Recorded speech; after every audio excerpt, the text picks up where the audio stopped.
прошлый раз мы говорили, что были животные, в частности драконы, которые исчезли с Земли. Я слышала, что были и народы, которые относят к мифическим, и они тоже исчезли. О них только некоторые упоминания в легендах остались. Вот, например, таинственный народ Чуть белоглазая. Не счесть названий народностей, которые проживали на территории Евразии. Например, сарматы или самоеды, небезызвестные скифы, мордовиты, черемисы. Их в принципе очень много было. И среди них нередко упоминается один народ, пожалуй, наверное, один из самых таинственных. Возможно, кто-то слышал сказки от своих бабушек или дедушек о том, что на севере живет Чуть белоглазая. Народ загадочный и почему-то неожиданно исчезнувший.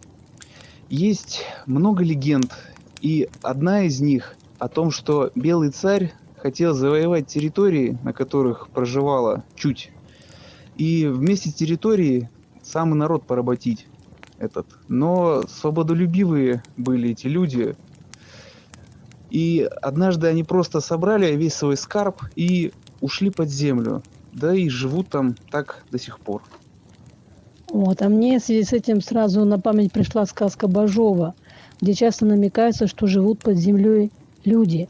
Возле жалезей самоцветов люди-то особые, высокие да красивые, умелые, смекалистые, не знают корысти и к золоту равнодушны.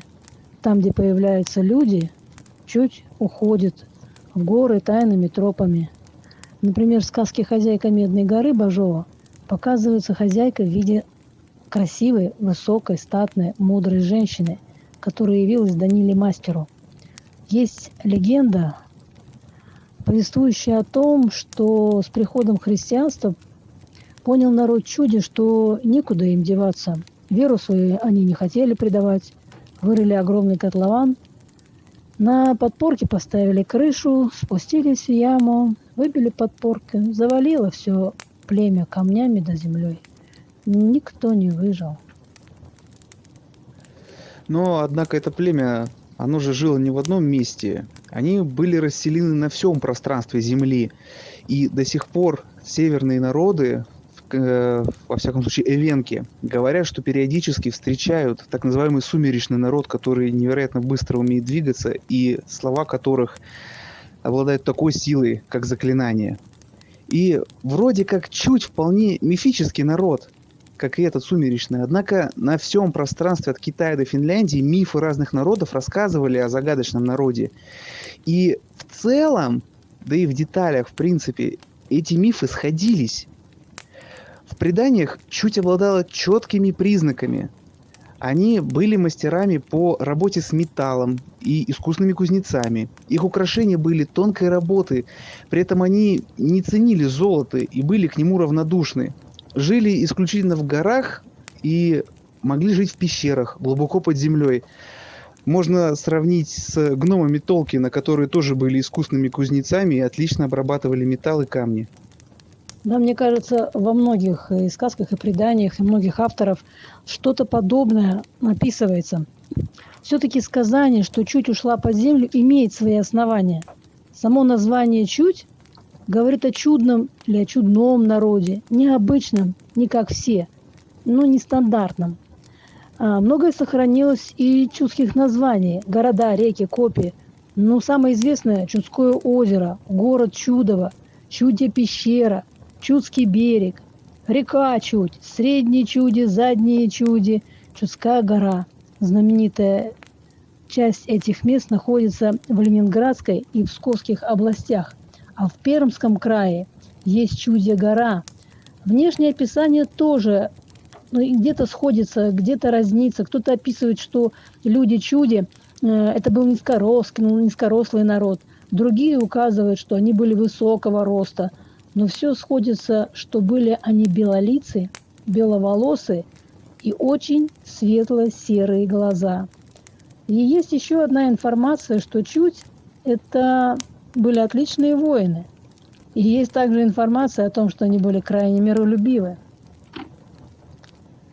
Чаще всего о Чуде упоминают на Урале, Пермском крае и на Алтае. Ну и в других регионах есть легенды о чуде, но называли их в разных местах по-разному, в зависимости от места, естественно. Чудины, чуды, дивьи люди, старые люди. В летописи и повести временных лет упоминали, что чудь жила в бассейнах рек Северной Двины и Онеги. Ну и легенды ненцев тоже говорят о чуде. Также Михаил Ломоносов писал, что славяне и чудь традиционно жили бок о бок. На краю многих сел стояли чудские колодцы, или чудные колодцы, как их тоже называли. И там были святилища или идол Велеса, бога леса, искусства, волшебства и животного мира. Ломоносов также отмечал, что этот народ берет истоки еще в дорюриковского периода. Да, вот я нашла текст. Многие области, которые первых князей российских чудским народом обитаемы были, а после славянскими наполнились. Чуть с ними соединилась, а другая чуть, уступив место, уклонилась далее к северу и востоку. Но другими словами, чуть просто соединилась со славянским народом, ну и растворилась, очевидно, в нем. Вот также есть еще сведения, что демидовские рудники начались на старых выработках шахтерских. Первопроходцы искали места, помеченные метками чудских мастеров. Там ближе всего была руда. И есть такая Азов-гора, там место особым образом связано с чудью. Местные жители рассказывают, что именно здесь жила когда-то таинственная чудь. В 1939 году школьники нашли клад с бронзовыми фигурками птиц-людей, не имеющих аналогов в России. Самое что интересное, даже американский писатель Говард Филлипс Лавкрафт описывал птиц-людей как подземных жителей в одном из своих рассказов. Ну, здорово, очень многое сходится. Вот да, именно Азов-гора, она была связана с сказкой Бажова «Дорогое имечко». В сказке говорится о народе.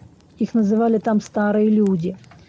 Были к золоту и драгоценностям равнодушным, делали только нужные в обиходе вещи. Отмечалась высокая металлургическая культура и мастерство. А в Перми до сих пор существует так называемый пермский звериный стиль. По сути, это чудские образцы. Визитной карточкой в этом стиле считается человек-лось и медведь в жертвенной позе. Самое что интересное, первые найденные такие изделия христианская церковь назвала бесовскими метками. Ну вот, кому приходилось приезжать по Чердынскому и Соликамскому уездам, слышали от людей про многочисленные находки и украшения старого народа. Следы чуди находятся в Сибири, на Урале, на Алтае, вплоть до Байкала. Следов чудного народа много, только сам народ растворился и ушел в землю, ну и возможно, продолжает там свое существование. Да, очередная загадка. Воистину, у Бога много всего.